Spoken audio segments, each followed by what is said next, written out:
Welcome to the GetRealWealth.com radio show, where wealth means a lot more than just building a second stream of income with real estate. Listen and learn how 90% of the millionaires in the world use real estate to create a life that most people only dream about. A life that includes good health, family, romance, travel, charity, and all the other parts of a balanced life. Now, here's your host, real estate investor and consultant, Steve Davis.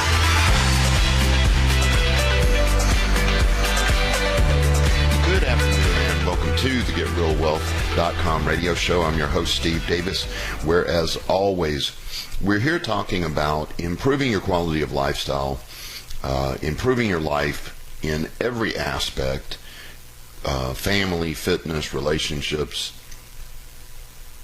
wealth, passive income, and we do so by kind of focusing on building a second stream of income with real estate. And the point I'm trying to get across is that your life changes insanely when you have a second stream of income. And people really should have been taught this from really the time they were old enough to walk. I taught my kids from the time they were old enough to walk. By the time my son graduated college, he had $4,000 a month in passive income from his 10, well, really 11, one house to live in and 10 rent houses. And it is just, it's the way to live. This being dependent on a job for your income is really the highest risk position that you can be in. People talk about, well, I don't want to invest in real estate, it's risky. Utterly ridiculous. If you only have one source of income, that is the highest risk position you can be in. And in the Houston area, it was exemplified when Ike hit, when Harvey hit, when COVID hit, when the recession hit. Everyone with only one income got slaughtered, with very little exception. One of my companies went to, lost hundreds of thousands of dollars because of COVID. But luckily, I had multiple streams of income. So that is the way to live. It's the effective way to live. And when you look at the statistic where only 5% of Americans successfully retire by age 65, you have to look at what they're doing. That 5% all had, guess what? Second, third, fourth, and fifth, and more streams of income. This is something, again, that should have been taught to you from the time you were old enough to walk, and you would have done it. You would have done it if you had been told to. But no, you were told, work hard in high school, go to college, get a job, work for 40 years, save in a 401k or IRA, which are both ineffective, and retire. Even though, statistically, 95% of the people who do that fail. Yet that's what we're taught. And we talked a lot on the show yesterday about why that occurs, and it's simply because people don't know. People don't know. They don't. Your parents didn't know. Their parents didn't know. In other words, you can't blame your parents because their parents didn't know, and their parents didn't know. And it's just a vicious cycle in the poor and the middle class that keeps them poor and middle class, whereas the rich are teaching their kids by a second stream of income. You should have your earned income from your job, do what you love, something you're passionate about, and have that second stream of income. And the most common way is real estate. And so that's what we focus on.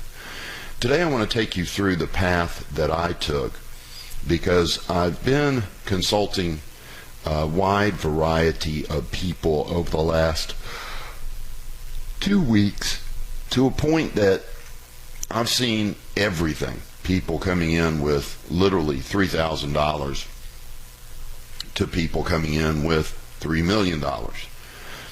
And obviously everything in between. So I've had to consult people with different strategies. And as I go through this today, you've got to understand that if you've got money, if you've got good credit, you can skip really the first 9 years of this strategy. This is it took me about 15 years to really achieve. Well, that's hard to say, because by the end of my third year I was full-time into real estate. So I had achieved, my main goal, which was be self-employed, but I thought I was a business owner. But anyway, you can cut 9 years off this process by just going straight to multifamily passive investing, which is really the ultimate goal. But the reason it took me so long is that we didn't even know multifamily. I didn't know it. I had to study, I had to read, nobody around me knew it. I had to, I started off with a 10-unit apartment, and I didn't know anybody that had run a 10-unit apartment, so I had to figure it out myself.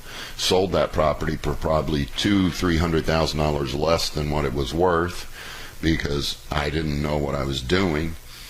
And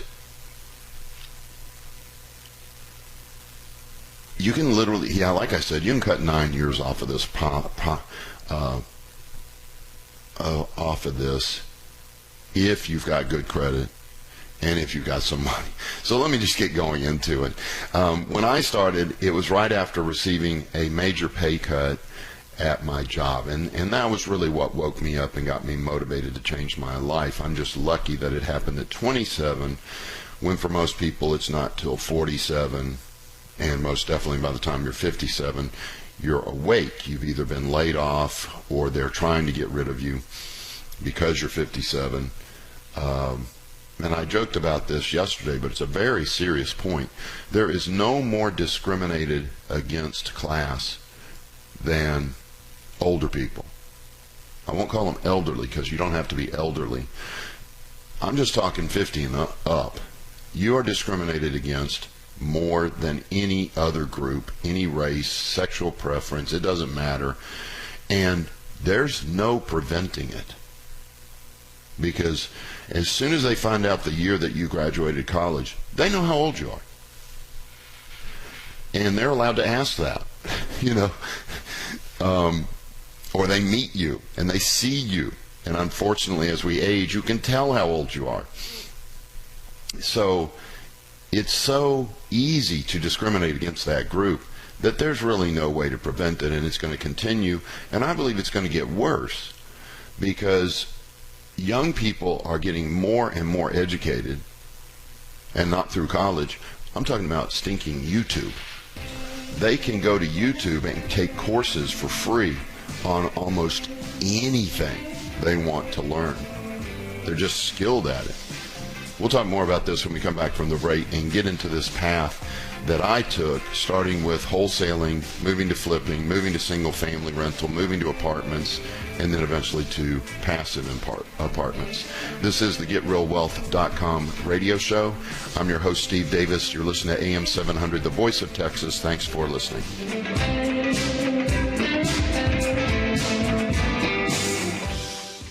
Hi, this is Steve Davis, host of the GetRealWealth.com radio show. Catastrophes happen in the U.S. and around the world on a regular basis, causing tremendous financial difficulty for those unprepared. However, some people are prepared. These are the people with a second stream of income. This month, we are offering a free 2-hour workshop on how to use real estate to build a second stream of income for your family. For reservations, visit GetRealWealth.com and click on the free workshop button at the top of the page. That's GetRealWealth.com. Thank you.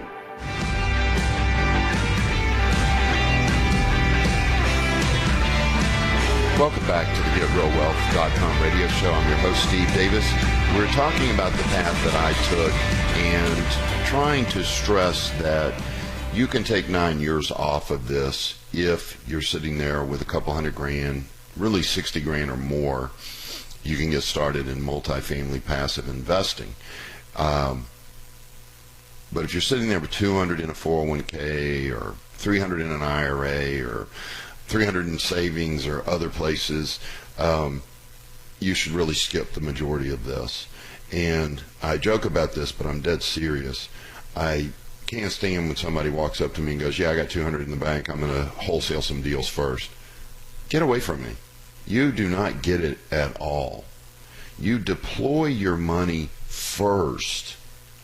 Then, if you got money, it needs to be deployed at the highest and best use yesterday.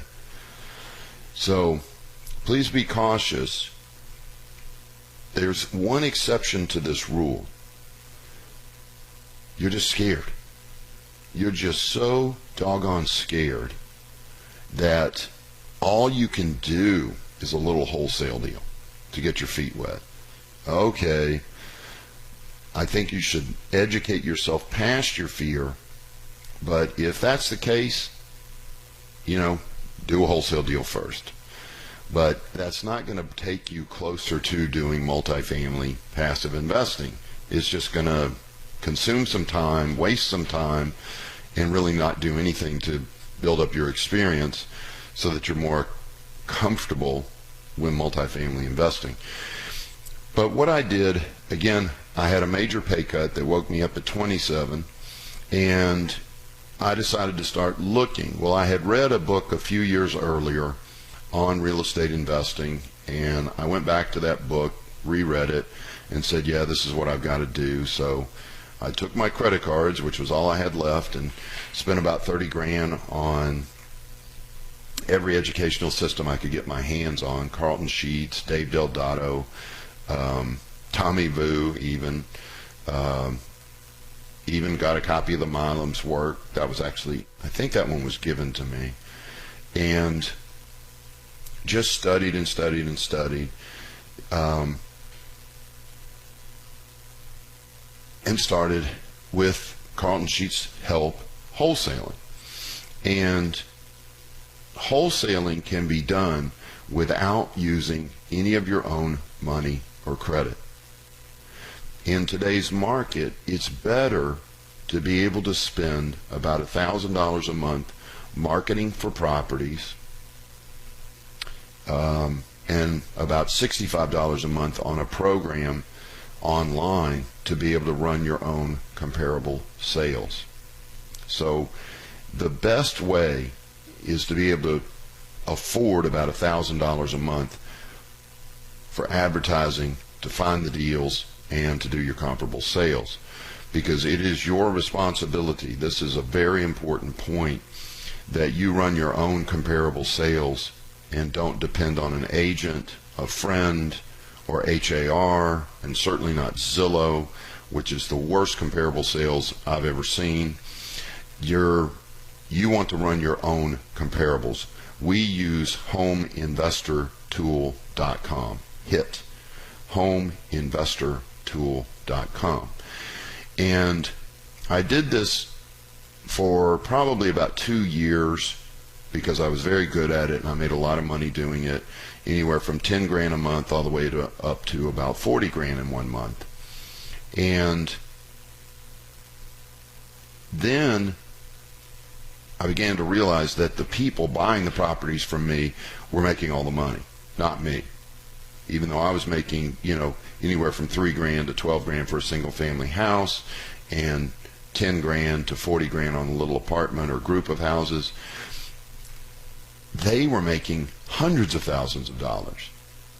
And it began to dawn on me that I needed to become the owner and the end user, if you will, as opposed to the little piddly wholesaler.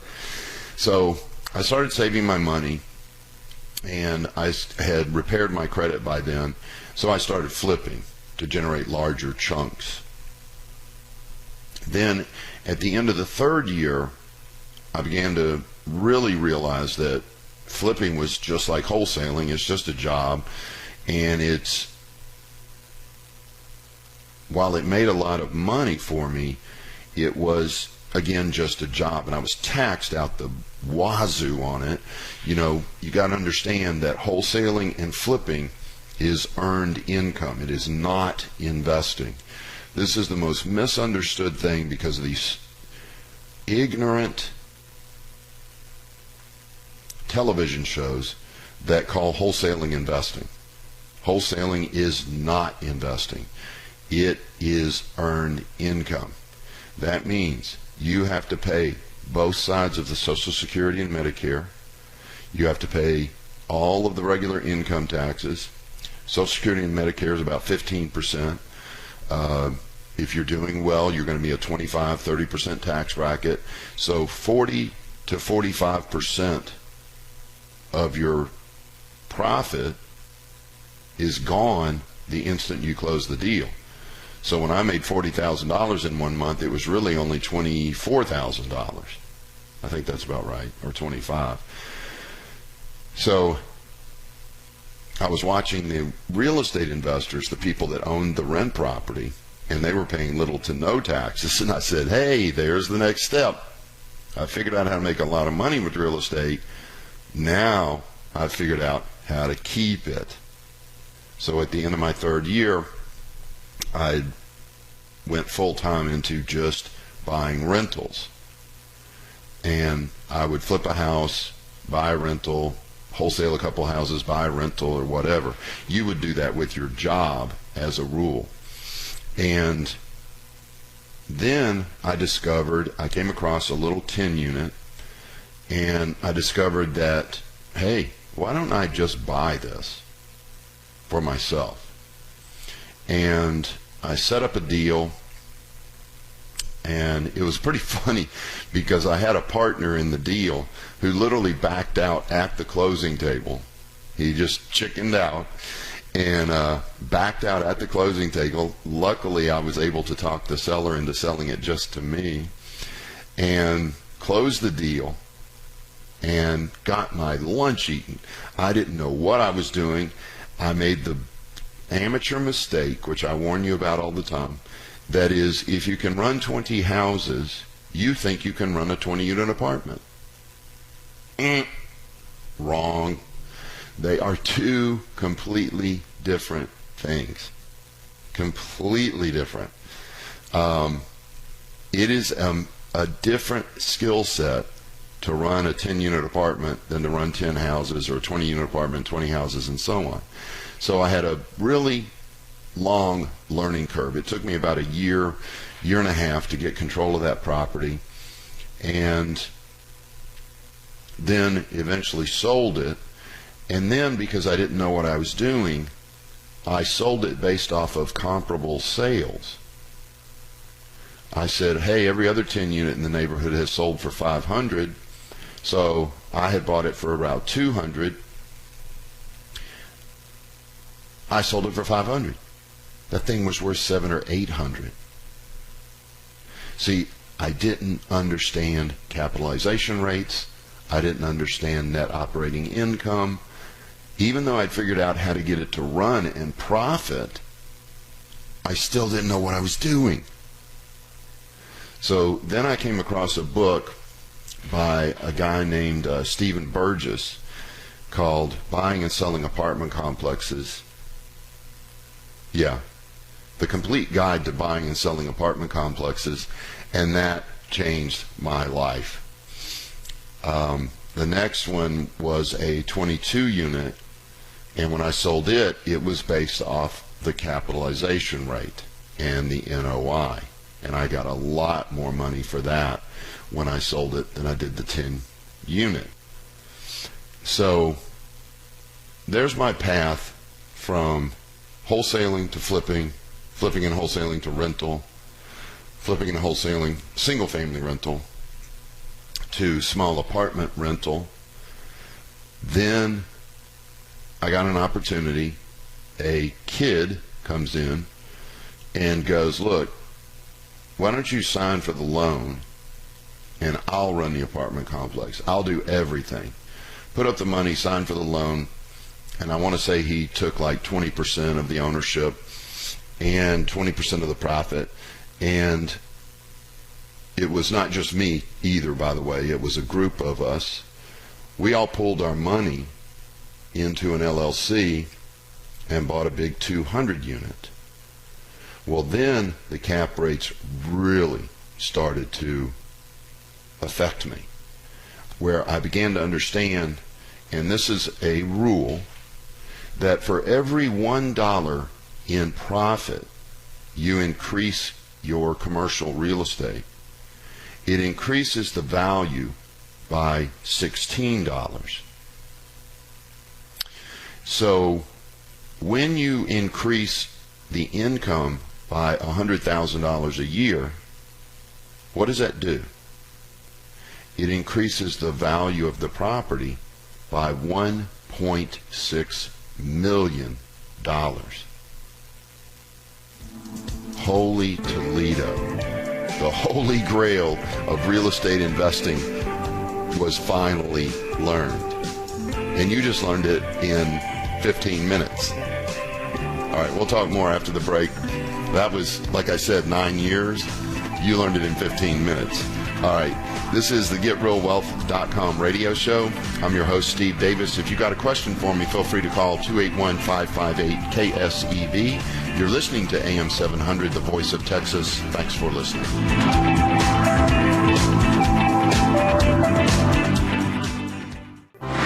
Real estate accounts for more millionaires in America than any other investment vehicle. This second stream of income can truly change your life. More time for travel and romance, more time for family and fitness, more time for whatever you want to do with your life.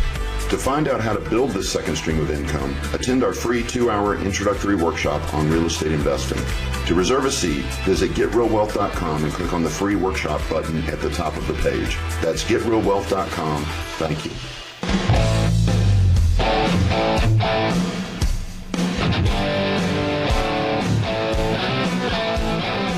Welcome back to the GetRealWealth.com radio show. I'm your host, Steve Davis. We've been talking about my path to financial freedom, if you will, to wealth and financial freedom with real estate. And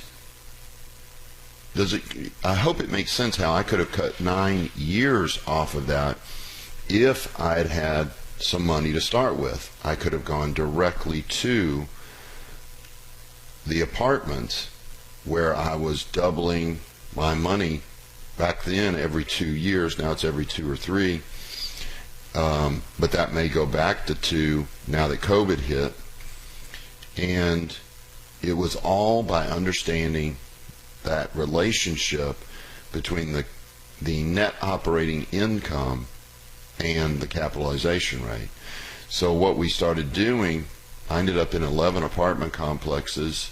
I've invested in over 4,000 units over the years, but it was, 100,000 here, 250,000 there. I don't want people to think I owned 4,000 units all by myself. I was just invested in 4,000 units. And it was life-changing because that was the point where I got out of all property management, except for a few single family, and I still hold a few single family. And I realized, hey, Steve, real estate's not your calling. Teaching is your calling. Consulting is your calling. And your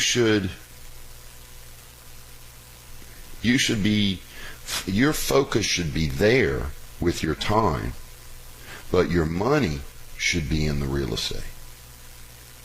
And so I started doing nothing but teaching and consulting, and it worked really, really effective for me to have peace of mind, happiness, joy, fitness, time with my family.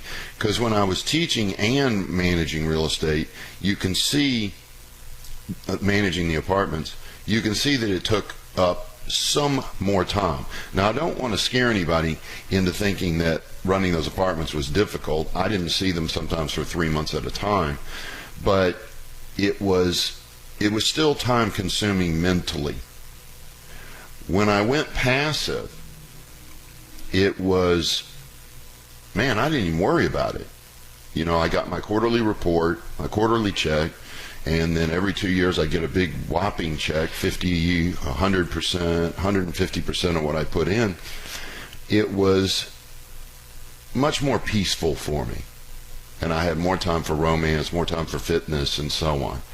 So there's my path. And again, if you've got money, if you've got good credit, you can skip 9 years of that and go straight to multifamily passive investing. Let's take a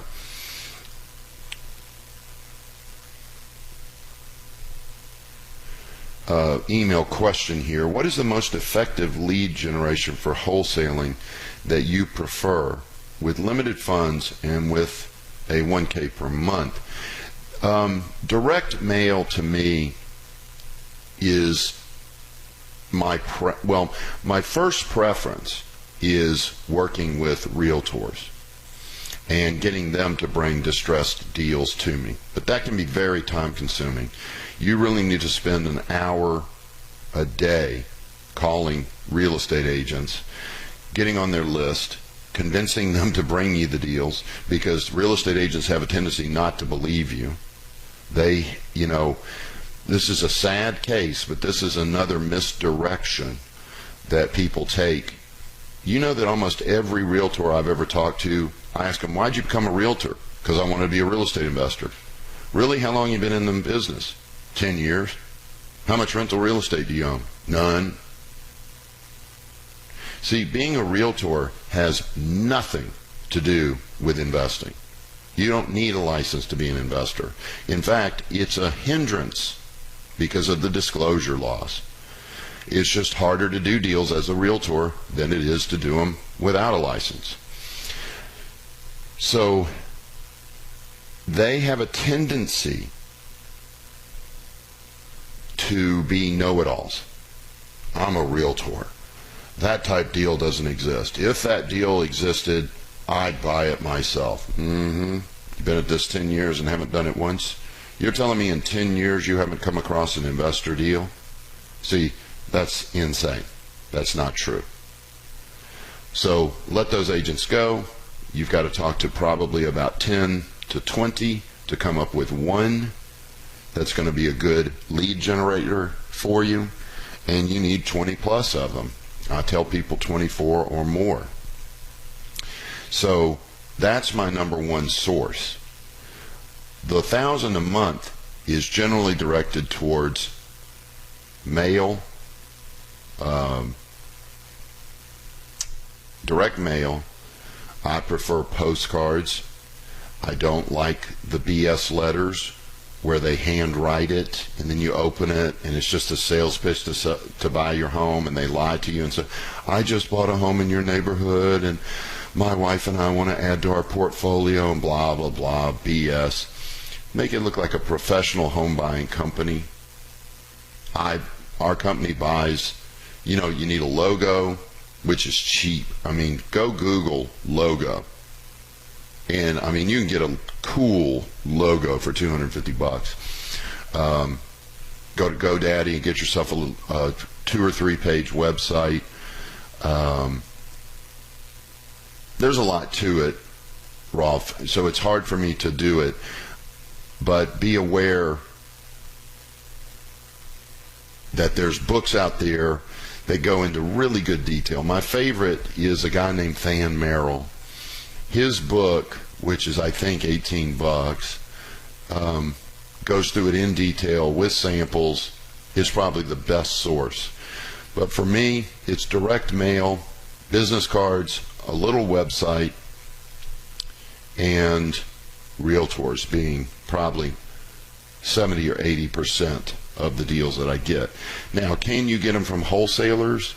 Sometimes, but other wholesalers are trying to get every dime of profit out of the deal they can, so it's very hard to have 2 wholesalers in one deal unless you can convince your wholesaler, hey, look, I've got buyers, you're finding deals, why don't we split the finder's fee? Maybe something like that would work. But again, the realtors, number one source. Secondary source is direct mail. Third category would be, but I hate this with a passion, so I don't do it, phone calling, texting, but there's companies out there that do that. Realacquisitions.com. Let me make sure I've got that correct. Real Acquisitions.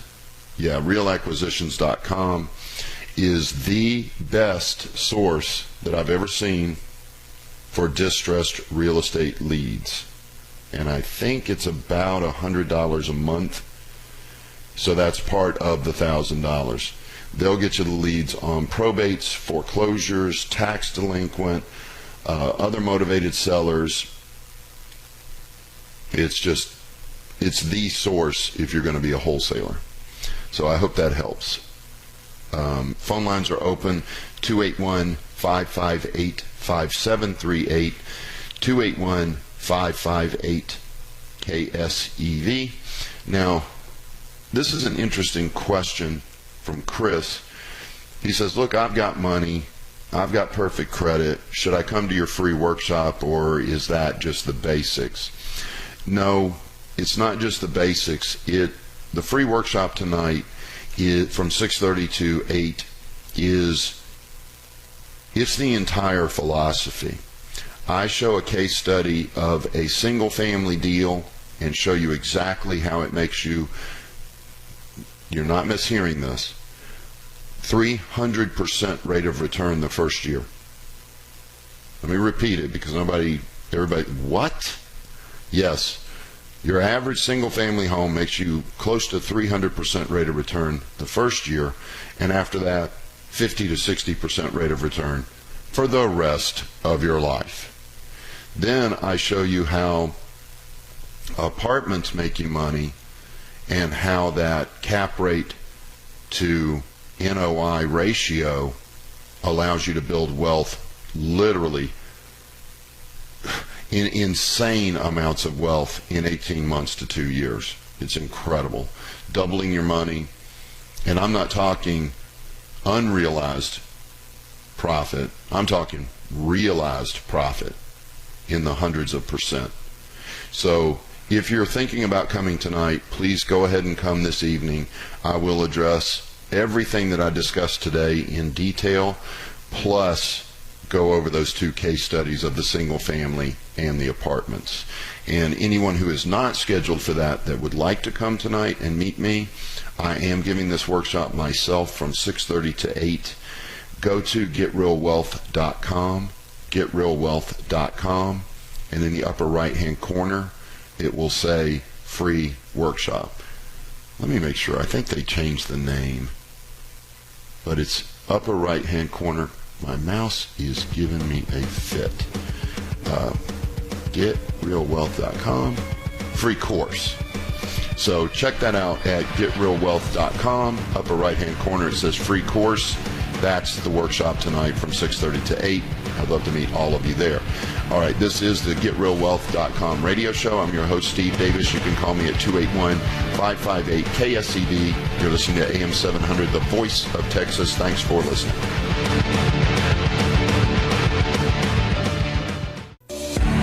Are you tired of losing money in every down market? Did you know that real estate makes money in both the up and down markets? In fact, we make more money in the down market. Hi, this is Steve Davis, host of the GetRealWealth.com radio show. Yes, we are praying for a down market, and you should know why. To find out why, attend our free 2-hour introductory workshop. To reserve a seat, visit GetRealWealth.com and click on the free workshop button at the top of the page. That's GetRealWealth.com. Thank you.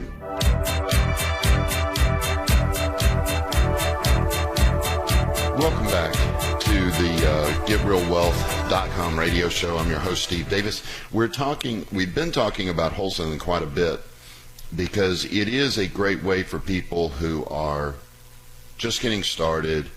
They don't have money, they don't have a lot of credit, or if they have no credit, it's a way to get started, get your feet wet. I just have to stress the fact that if you do have money and credit, you need to skip it and go straight to investing. That's where the wealth is built. Now, you may have to come back to wholesaling or flipping, primarily to flipping, because you get all your money deployed and you want to deploy some more money. Flipping is a great way to generate capital. It's a fantastic way to generate capital so that you have additional funds to put towards apartment complexes. So a lot of the members, they'll come in with, say, $1 million. They'll partner in 4 or 5 apartments, get that $1 million deployed, and then they'll go back to flipping to generate more cash to go buy more passive investments. Okay, let's go back to the emails now. See what this is from. Impose a set temperature limit. Can I impose a set temperature limit on my rental? I guess this is somebody who's paying the electric bills, and the answer is no, not that I'm aware of. I've never even heard of even trying. How would you enforce that? No, that's, in my opinion, out of the question. My email back to this person is going to be, what are you doing buying an all bills paid house? This may be a condo, but then it's all bills included in your HOA, so why do you care what temperature they keep it at? So it's not a condo. This has got to be a single family house that you made the mistake of agreeing to include the utilities, which sounds like you, I know I'm reading a lot into this, but it sounds like you heard a sob story, somebody who couldn't get the utilities turned on in their name. So since they had bad credit, you decided to be a nice person and let them move in, and you keep the electricity in your name. Out of your mind. They have bad credit. They can't even get the utilities turned on in their name, and you're going to give them a $100,000 or $200,000 asset to live in? Crazy. So the answer is no. And I'm not going to mention your name because I don't want to embarrass anybody, but this is without a doubt one of the most interesting and crazy emails I've ever gotten. Totally ludicrous. Now, I could be wrong, and I could owe this person an apology, but I will find out, and I'll let you know. But you do not do that. And the reason I believe that I'm right is because I see it. I've seen it dozens of times. Yeah, the person couldn't meet their utilities, so I just raised the rent and included them. What? So you didn't screen the tenant? You just let anybody off the street in your unit? Pretty much. Go to tenanttracker.com, run the credit and criminal report on them before they move in. If they can't get the utilities on in their name, they're not going to pay you rent. Or eventually they're not going to. They might make it the first 6 months or a year. But don't do that. Don't do that. Okay, next question is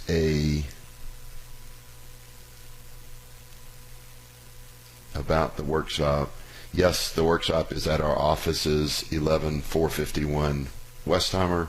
11451 Katy Freeway. It's right there at Kirkwood and I-10, just outside of Beltway 8 on the west side. I'll email you the address, and it's 6:30 to 8 this evening. Okay, next email is a question about evicting a tenant that's not on a lease. Mother and daughter were on the lease. Guy moves in, mother and daughter moves out. Wow, I heard this identical question from somebody else earlier today. Strange question to hear twice in one day. Yeah, you got to do a 30-day move out. Just let them know you want them out within 30 days. If they don't move out at the end of the 30 days, then you have to start the eviction process, which can take another 30 days. Well, 27, 28 days. So I would really try to negotiate with this person, call them, communicate with them, find out what their situation is. If they want to stay, which it doesn't indicate here they do, but if they do want to stay, they've got to fill out an application. They've got a past tenant tracker, credit and criminal report. You got to verify their employment, verify they make 3 times the rent.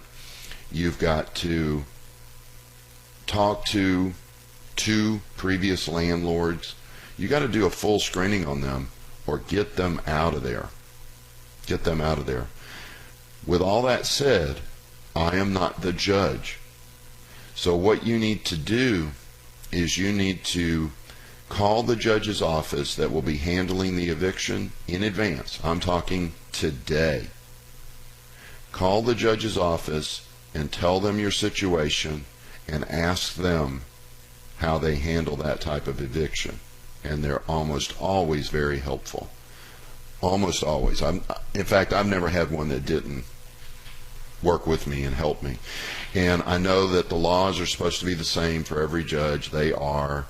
But they each have little idiosyncrasies for how they do it. So make sure you talk to the judge that will handle your eviction for that particular property. If you have multiple properties, you should talk to judges really the day you buy a property and get their eviction process. So when it does occur, you know exactly what to do. Hope that helps. And again, strange coincidence. Okay, phone lines are open at 281-558-5738, 281-558-KSEV, or you can email me at asksteve@getrealwealth.com, asksteve@getrealwealth.com. Let's go to the call manager now and talk to TJ. He's in Northwest Houston. TJ, thanks a lot for calling in. How are you today? Hello, TJ, are you there?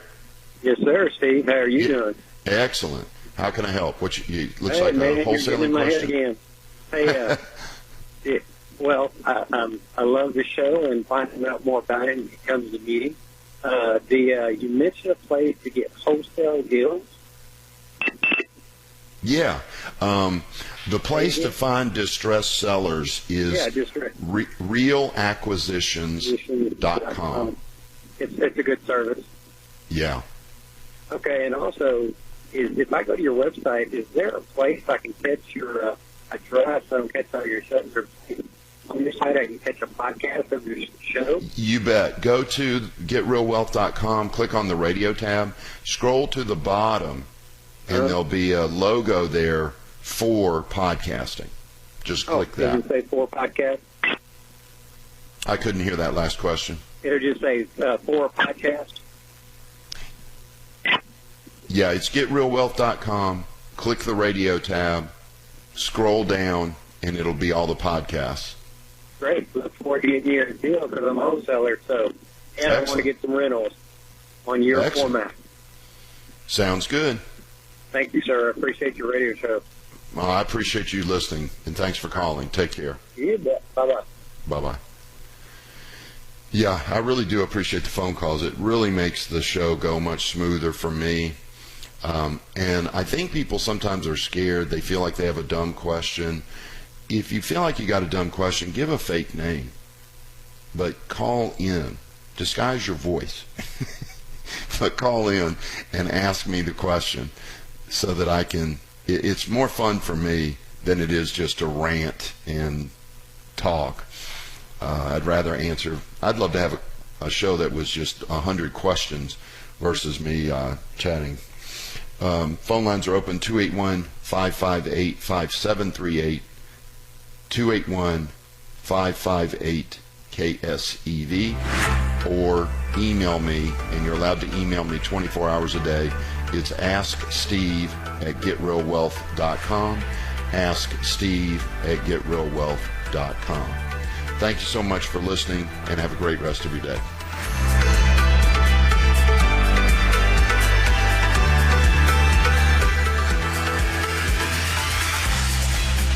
This has been the GetRealWealth.com radio show. Please remember that this show is for entertainment purposes only and should not be construed as legal, tax, or investing advice. Always get a professional opinion before making any investment decision. To find out about the mentoring and consulting at Real Wealth Academy, visit GetRealWealth.com and attend one of our free introductory workshops on real estate investing. That's GetRealWealth.com. Thanks for listening and have a great rest of your day.